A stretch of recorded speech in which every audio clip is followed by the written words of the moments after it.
I love Legos, and you can already tell that I love Legos based on the mere fact that I say Legos because that's what I grew up saying in the goddamn 80s and 90s, and I refuse to bow to the politically correct snowflakes who insist that the proper term is Lego bricks. No, the plural of Lego is Legos. This is one Lego. These are two Legos.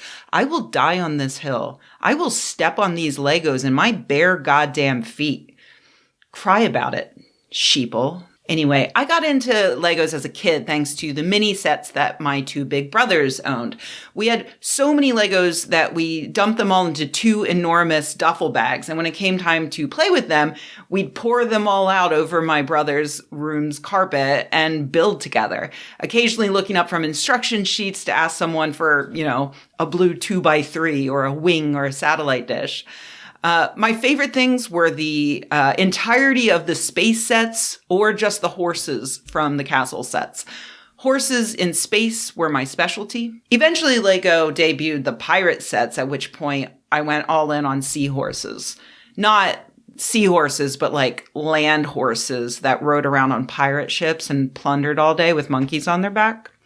While I loved the pirate sets, I did notice at that point that suddenly the kits weren't quite so customizable. When I was younger and I played with my brothers, we would always start by making whatever the main build was, like a lunar lander or a castle. But once that work was done, we would tear it down and then we would just build whatever entered our heads. With the pirate sets, I noticed that a lot of the pieces were getting really specialized, so that the main build looked amazing, but it was harder to build anything else out of those pieces. And that seems sad to me, like, it's a little less creative, and a little more just following instructions to build something. And then I basically aged out of Legos as I entered high school and got distracted by drugs and booze and rock music or whatever. I wasn't that cool. But I've followed the travails of Lego over the years since, and I've watched with interest as they continue to go down that path of using these highly specialized parts combined with incessant brand deals that honestly I found really stupid and obnoxious until they started doing Star Wars, at which point I'm like, give me that Millennium Falcon, thank you. The more concerning development, though, for me was when they seemed to kind of give up on building entirely and introduce Lego Friends in 2012. This was obviously aimed at girls, considering the new, more detailed and thinner minifigs. And those minifigs were all girls and everything was pink. I didn't realize it at the time, but this was, in fact, an updated version of something called Belleville, which was a line that debuted when I was busy being very cool in high school. And Belleville was even pinker and required even less actual building.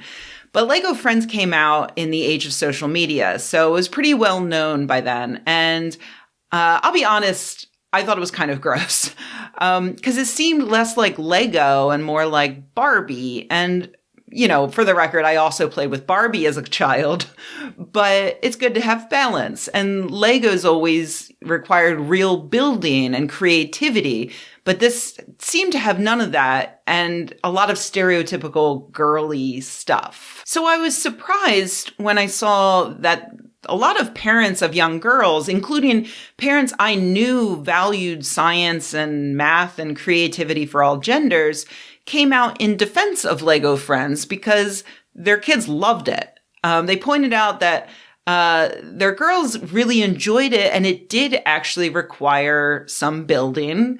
And apparently it also involved a lot of creative play. So I looked into it and I was surprised to learn that Lego launched the Friends line after years of market research. In 2008, they found that 90% of Lego sets sold were being sold for boys, despite the fact that they'd had pretty gender neutral advertising over the years. 90%. So that means if they could find a way to specifically reach out to girls, they could practically double their sales. So they studied how girls and boys played with Legos, specifically the castle Legos. And they found that the boys would build a castle and then enact a battle in front of it with the castle just as a backdrop, while the girls would build the castle and then poke around on the inside and be disappointed that there wasn't really anything going on inside where they wanted to enact their stories. They also learned that the girls were more interested in smaller projects and that they wanted to see themselves in the minifigs. And thus, Friends was born with hearts and butterflies and pink and purple colors and beauty salons and listed on the LEGO website under the category Girls. It was a huge hit, but I wasn't the only one who was at first put off by it. A lot of people complained about the stereotypical girliness of it all. Like a beauty parlor? Really? And at first, the company itself was defensive about these critiques. A spokesperson for LEGO told The Atlantic that, hey, the Friends sets had the same number of pieces as sets made for boys. And besides, clearly being gender neutral didn't work. This is just how girls want to play. I think there's been a lot of momentum around this idea that everything should be gender neutral, the spokesperson said.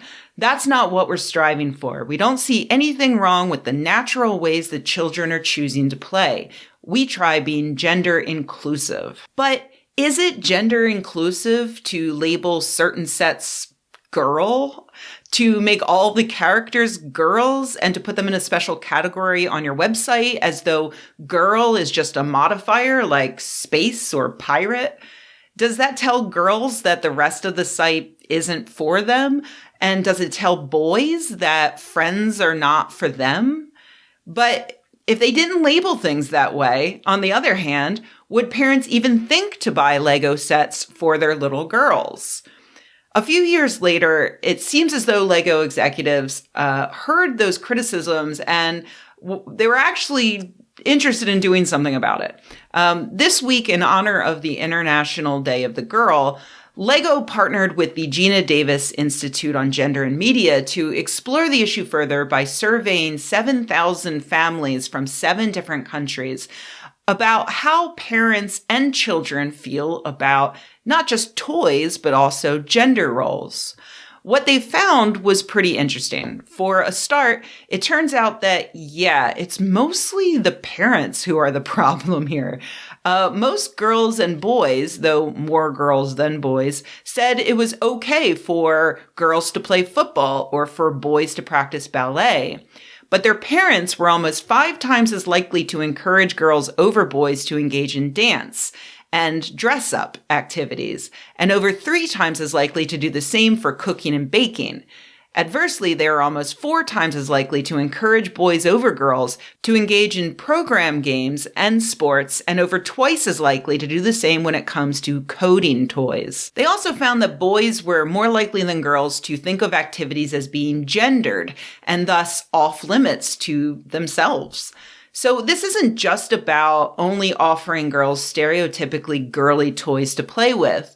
Girls tend to do a bit better than boys when it comes to acknowledging that they can do anything they choose, which isn't much of a shock considering how much more quickly society accepted like girls wearing pants and playing sports compared to, say, boys wearing skirts and playing with dolls. It's ironic because this means we restrict boys' play more than girls sometimes, even though we do it for a misogynistic reason. We code traditionally feminine pursuits and interests as being weaker and lesser and embarrassing. Girls should want to do boy things because boy things are better. Boys should be embarrassed to do girl things because girl things are pointless and stupid and weak.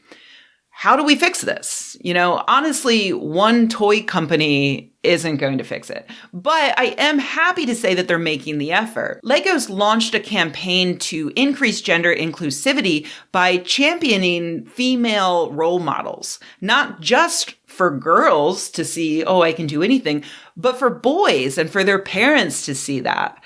The more parents see women as people to admire in a variety of roles, the more they'll consider encouraging their little girls to pursue those careers and interests. And the more little boys see women as role models, the more they'll see their female peers as actual peers.